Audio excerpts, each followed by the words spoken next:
नवी माई कराची नुमाइश का इफ्तिताह वज़ीर आला सिंध सैयद क़ायम अली शाह ने किया।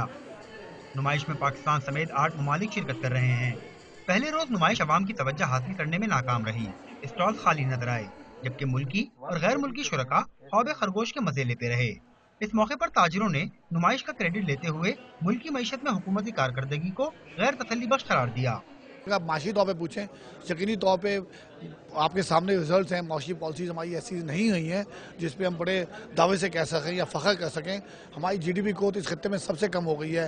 टैक्स टू जीडीपी रेट सबसे कम हो गया है। इन्वेस्टमेंट टू जीडीपी रेट सबसे कम हो गया है। सेविंग टू जीडीपी रेट सबसे कम हो गया है। फॉरेन इन्वेस्टमेंट्स कम हो गई हैं।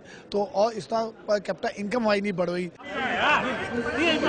वज़ीर आला सिंध की आमद के मौके पर उस वक्त शदीद बदनज़मी देखने में आई जब ताजिर वज़ीर आला की क़ुर्बत के चक्कर में मीडिया को उनसे दूर करते रहे।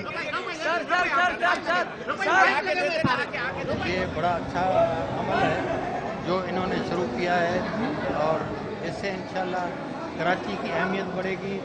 कराची की अहमियत बढ़ेगी, इसका मतलब पाकिस्तान की अहमियत बढ़ेगी, ट्रेड और इंडस्ट्री के लिहाज से बढ़ेगी और तल्लुकात के लिहाज से बढ़ेगी। नुमाइश में सबसे बड़ा 23 रुकनी वफ्द भारत का है। नुमाइश 3 रोज तक जारी रहेगी। कैमरामैन मोहम्मद अली के साथ सैयद ज़ीशान अहमद, डॉन न्यूज़, कराची।